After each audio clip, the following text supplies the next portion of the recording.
Hello friends, welcome to my channel. मेरा नाम है ध्रुव और आप देख रहे हैं the learners community and technology. आज हम बात करने जा रहे हैं थर्ड सेमेस्टर और फोर्थ सेमेस्टर के इंग्लिश ए सब्जेक्ट के यूनिट 1 के बारे में। यूनिट 1 का मैं ऑलरेडी एक पार्ट बना चुका हूं, जिसमें मैंने फर्स्ट स्टोरी के बारे में डिस्कस किया था। काफ़ी इंपॉर्टेंट है आपके लिए, तो आप उसे ज़रूर देखें।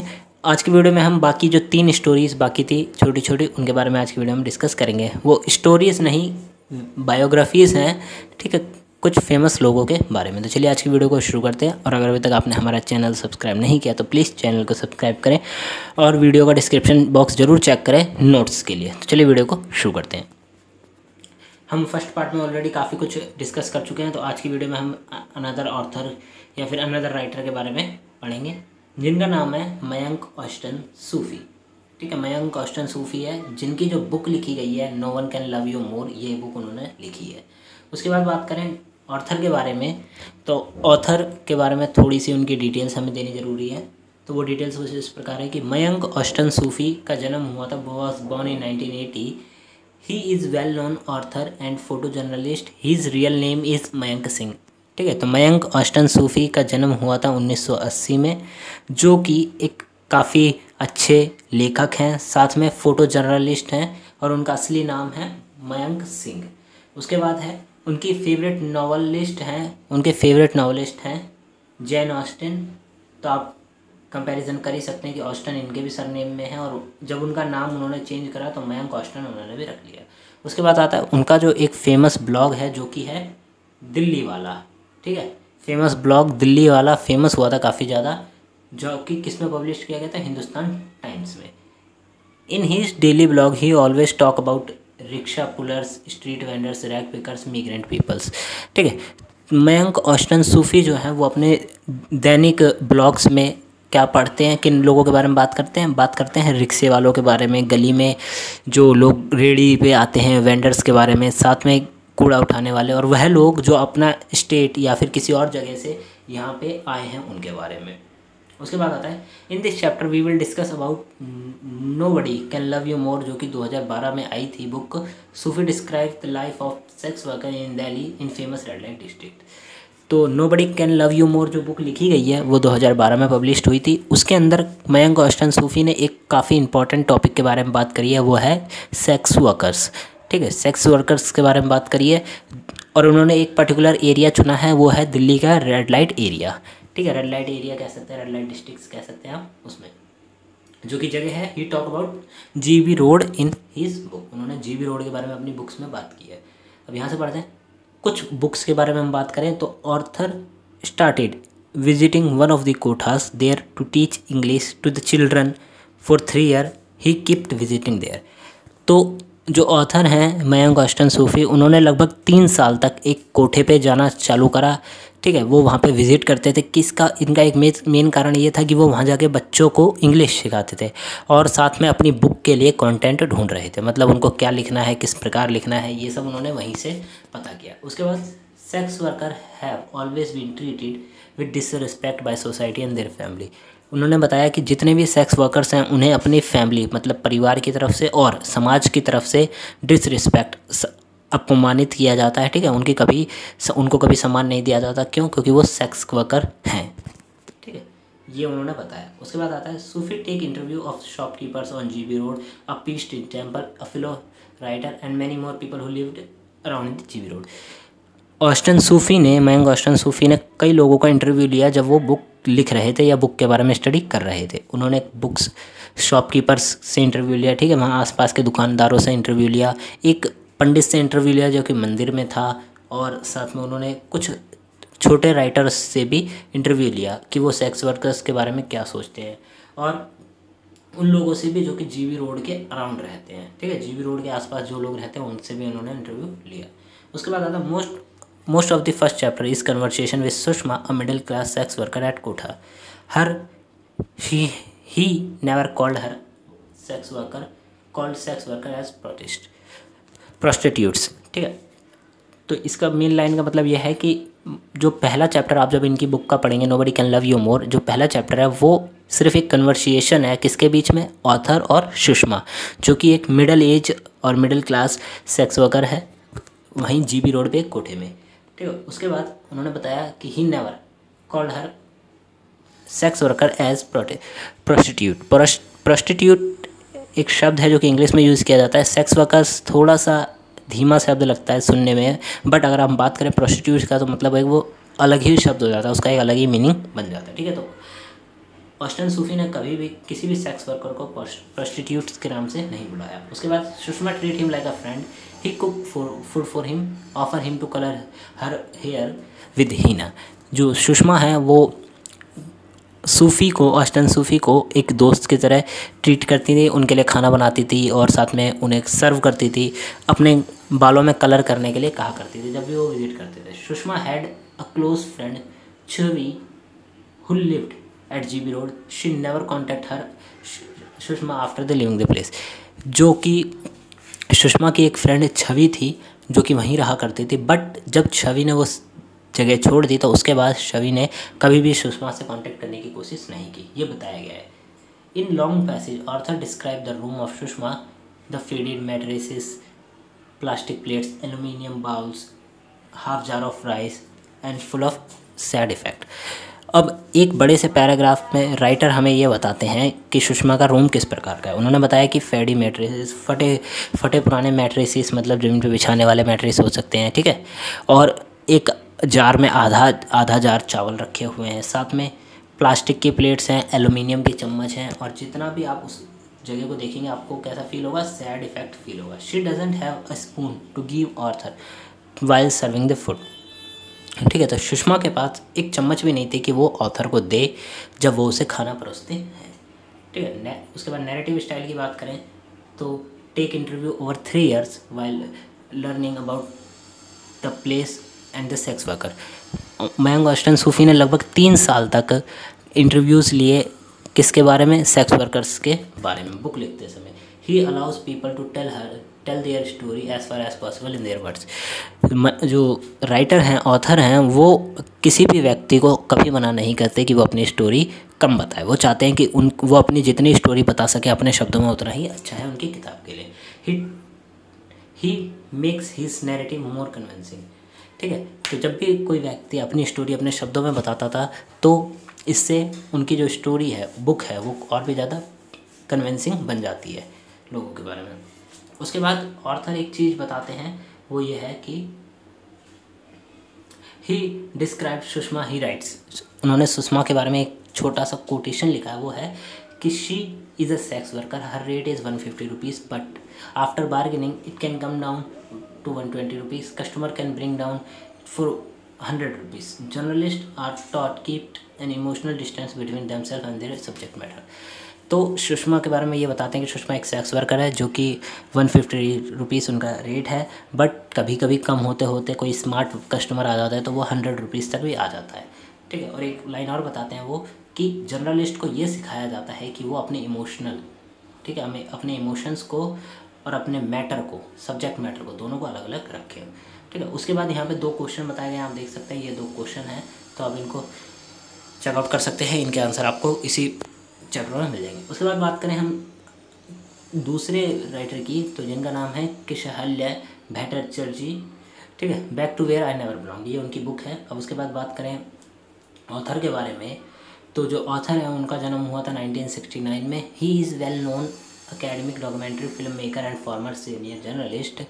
जो कि हमारे ऑथर हैं, ठीक है, भट्टाचार्य वॉज बॉर्न इन 1969, उनका जन्म 1969 में हुआ था। वो एक अच्छे पढ़े लिखे एकेडमिक डॉक्यूमेंट्री फिल्म मेकर हैं, वो डॉक्यूमेंट्री की फिल्म्स बनाते हैं, साथ में एक फेमस और फॉर्मर सीनियर जर्नलिस्ट भी है।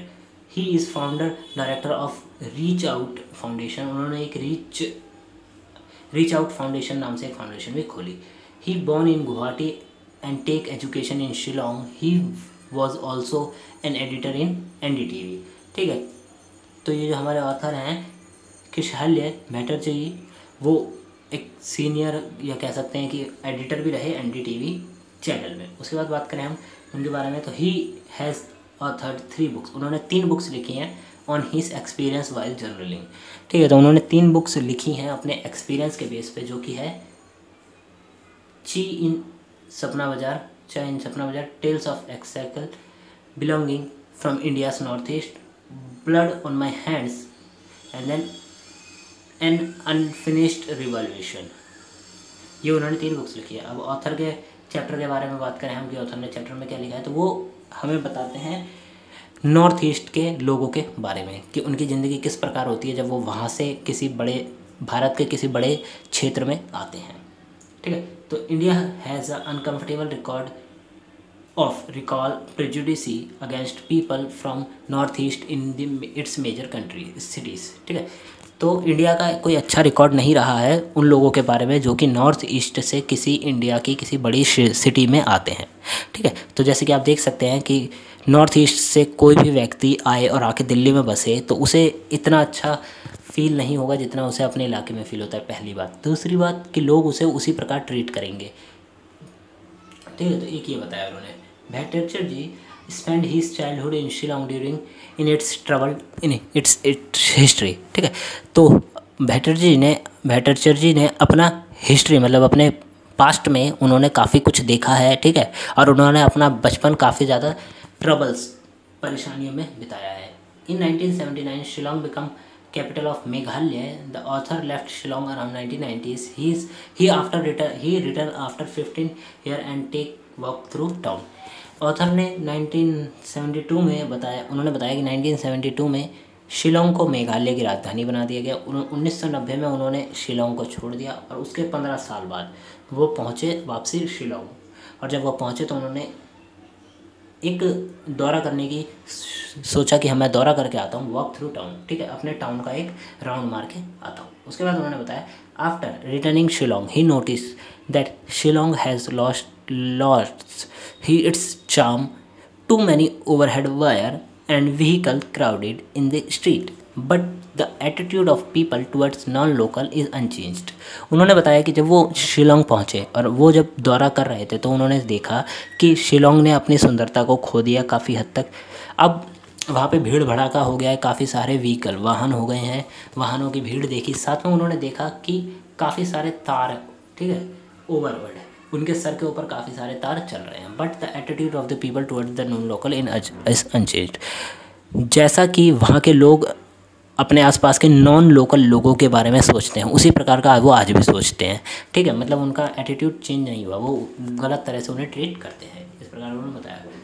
Walk around town the author recognise some of his friend terribly friends who has stayed behind walking through market. ठीक है, जब वो अपने मार्केट से दौरा कर रहे थे तो उन्हें अपने कुछ दोस्त दिखाई दिए जो कि पीछे ही छूट गए थे जब वो शिलोंग को छोड़ के जा रहे थे। उसके बाद उन्होंने बताया कि जब वो मार्केट का दौरा कर रहे थे तो उन्होंने क्या देखा, उन्होंने देखा orchid and oranges and feel its home. जब उन्होंने ऑर्चिड का फूल और ऑरेंजेस को देखा तो उन्होंने अपने घर की याद आ गई और उन्हें लगा कि मैं अपने घर में ही हूँ। Through he never talk about his Shillong days in the memories of its beauty are the part of consequences. ठीक है, तो वो कभी भी शिलोंग के बारे में बात नहीं करते हैं क्योंकि शिलोंग ने अपनी सुंदरता को खो दिया और साथ में उनके कुछ कॉन्सिक्वेंसेस भी हैं जिसकी वजह से ये सब हुआ।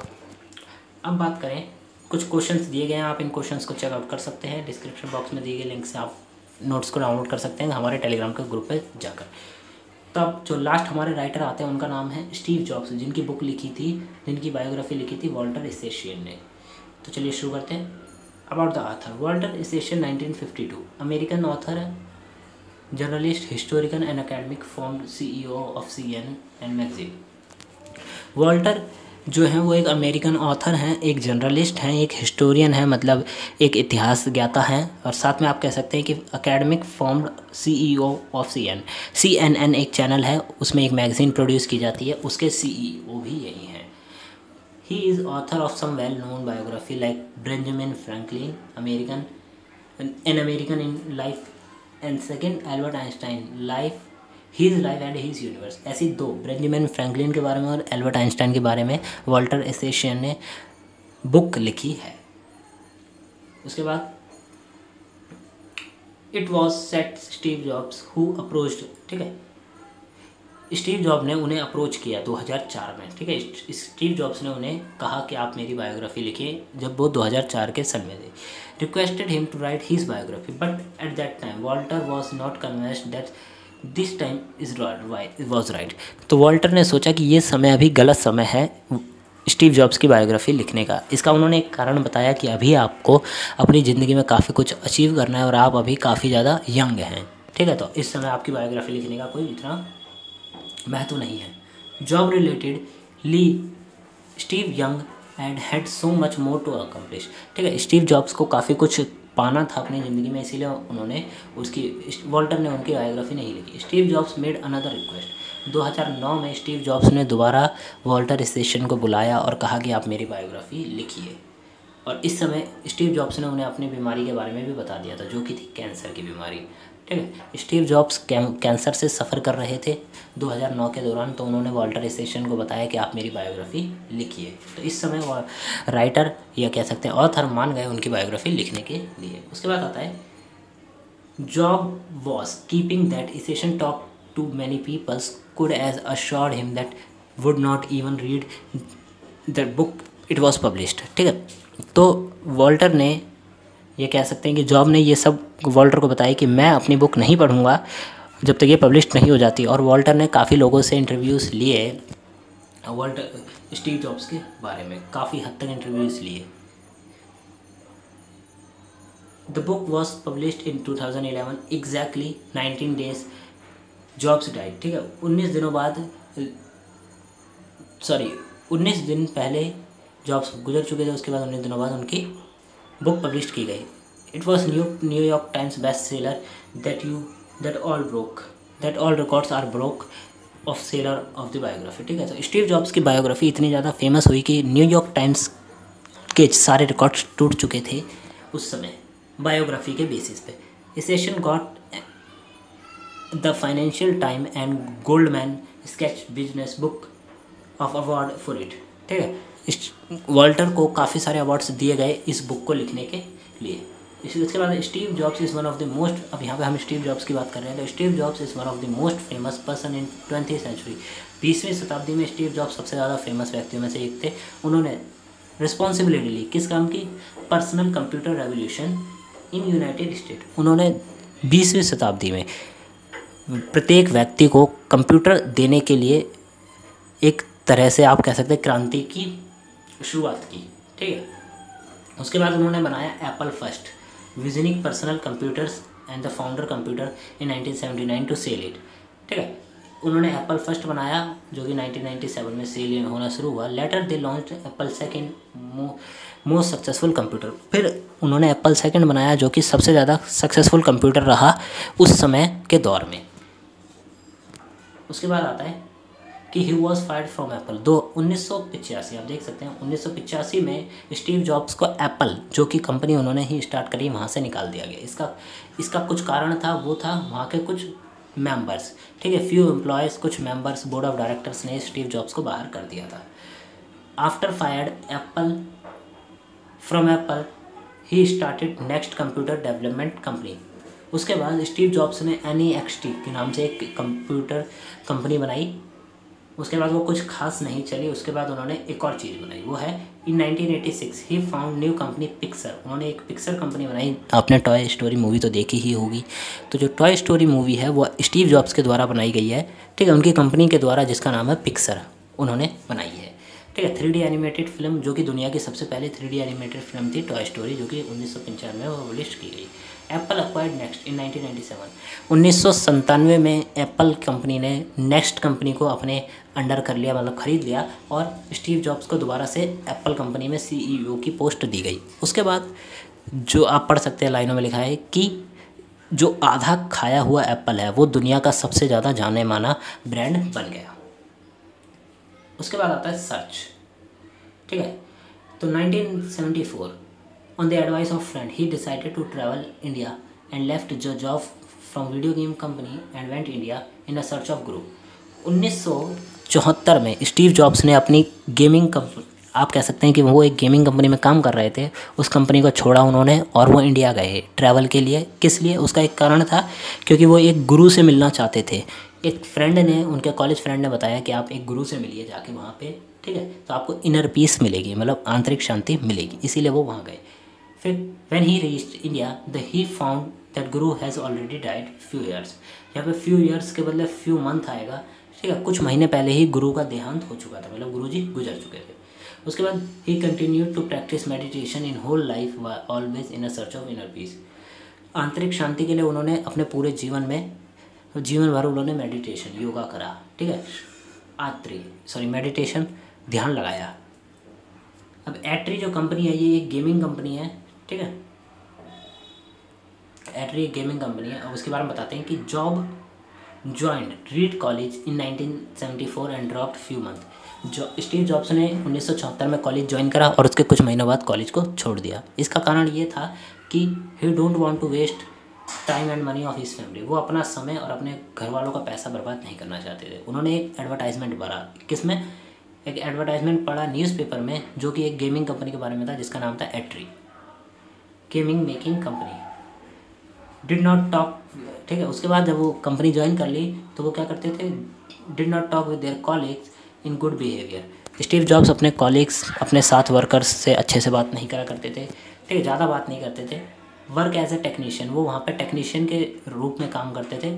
फॉर कितने, $5 इन आवर, $5, उन्हें $5 मिलते थे एट्री कंपनी में काम करने के लिए। He improved his gaming design while working in Atari company. उन्होंने अपने गेमिंग डिज़ाइंस को काफ़ी बेहतर बनाया, काफ़ी कुछ लर्न किया while working inside the Atari company. वो एट्री कंपनी में काम करते करते काफ़ी कुछ सीख चुके थे। It was excited to start their own company and Ron यान is the best friend of, still they start their company. Author has lots of quotation to build multi-dimensional Steve Jobs personality. अब Steve Jobs ने सोचा कि मैं अपनी एक company start करूंगा और एक अपने दोस्त के साथ उन्होंने कंपनी स्टार्ट करी जिसका नाम था एप्पल कंपनी स्टार्ट करी। उसके बाद यहाँ बताया गया कि जो ऑथर हैं उन्होंने काफ़ी सारे कोट्स का यूज़ किया है, ठीक है। कोट्स का यूज़ किया है किस लिए, ताकि स्टीव जॉब्स की मल्टी डायमेंशनल पर्सनैलिटी को दिखाया जा सके। उसके बाद स्टीव जॉब्स ने एक बार इंडिया का भी दौरा करा था, जो कि मैंने आपको बताया, गुरु को ढूंढने के लिए जब वो आए। तो one of the reason to take job in Atari, ठीक है, एट्री कंपनी में उन्होंने जॉब इसलिए पकड़ी ताकि वो पैसा सेव कर सके और इंडिया जा सके। तो travel in India spiritual journey, ठीक है, मतलब एक धार्मिक जर्नी के लिए। College friends suggest him to meet Neem Karoli Baba who lived in a village of Nainital, near Nainital के पास एक गांव है, उसमें नीम करोली बाबा रहा करते थे। तो उनके फ्रेंड ने बताया कि आप जाइए और उनसे मिलिए।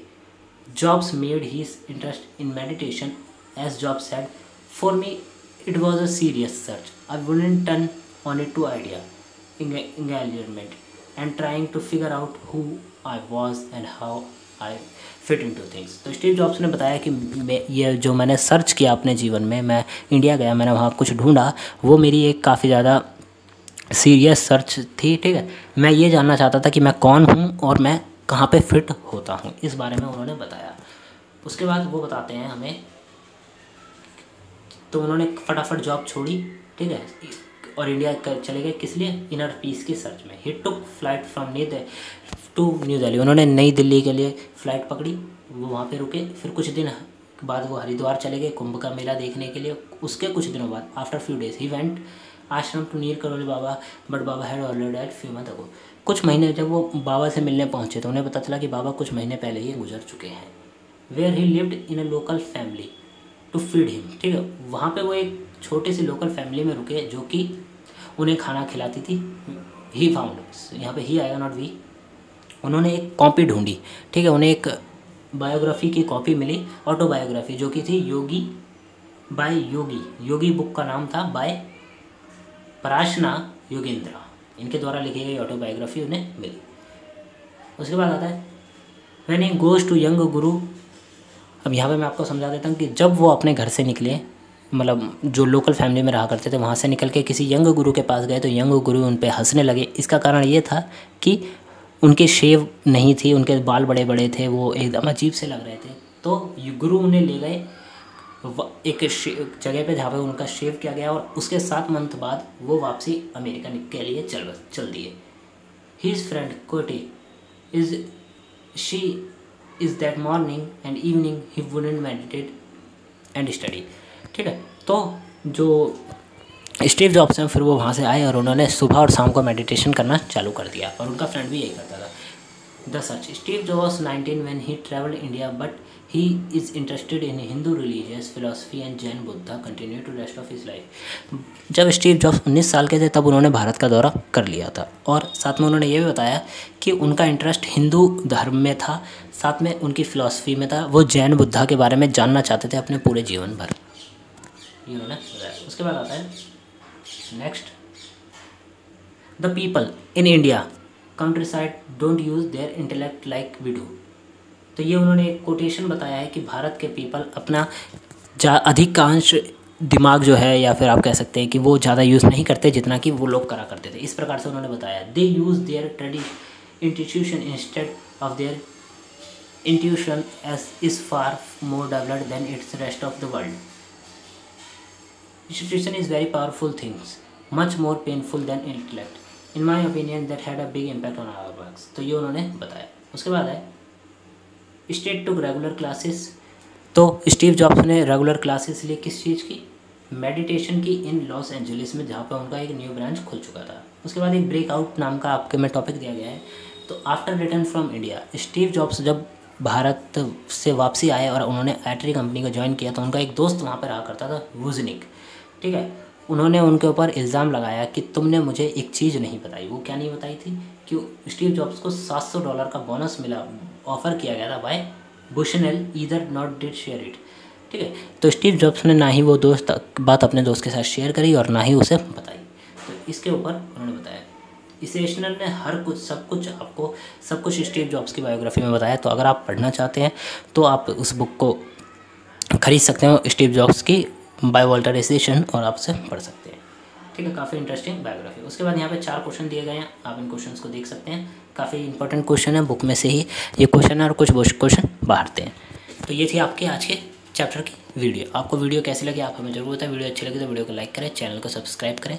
साथ में हो सकता है आज की वीडियो थोड़ी सी लेंदी है, तो प्लीज़ वीडियो को जितना हो सके उतना शेयर करें। काफ़ी मेहनत लगती है इस वीडियो को बनाने में। तो मिलते हैं अगली वीडियो में। Thanks for visiting on my channel guys. और टेलीग्राम का लिंक नीचे डिस्क्रिप्शन में दिया गया है, चेकआउट करें।